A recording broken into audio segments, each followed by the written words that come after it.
It's not because you claim my family has an opinion on my place in my household as a whore. They're not the Bible saying a whore, where I live here by my rights.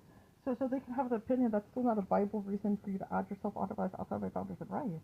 If they have that interest, you should be checking with whether those are Bible interests, not not adding yourself onto my life when those are invited. So that's because you're calling those Bible interests. You're corroborating falsely that they have Bible interests to have an opinion on my life, or I live here by my rights.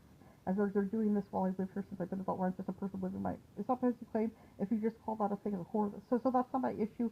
You want to have an interest on my life outside of this as a whore, outside of my boundaries rights as a whore.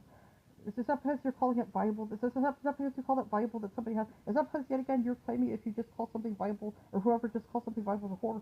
That's not my issue. You want to collaborate with things that don't belong to the whore. That's not my issue. You have interest on things that don't belong to the whore. This is my the people's lives are not about people's interests on things that don't belong to. So if you have those interests, I have the right to fight for my rights on those because yet again my life that's my rights for my own life for my own interests. Sometimes yet again you're claiming my life has some of the features of horror.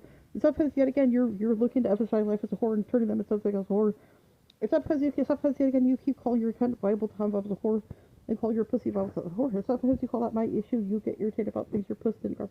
So earlier I did look flawed. That's usually my looks when I have weight on my face. And yet again, I think that's where you may get that I have those invalidities. That when I have, I'm not at a stable weight. I had short fat on the face. Those are my looks when I have short fat on the face, and then you're collaborating because of that. That I usually have some invivality I don't, or some my bone structure or whatever. Because I just have those looks right now because of short fat. That's what you're doing. You're claiming that because I have short fat on the face, I look the way that I do, and you may take those some features somewhere else and put it somewhere else on my face to make it look more, make it look flawed. But you're claiming that look that I have when I have short fat face after losing weight, like I do now. And yet again, that's just how I look when and you're claiming that that's usually how I look, or and you're claiming that I look like this, that, whatever else, this flaw. That's usually how I look when I have short fat.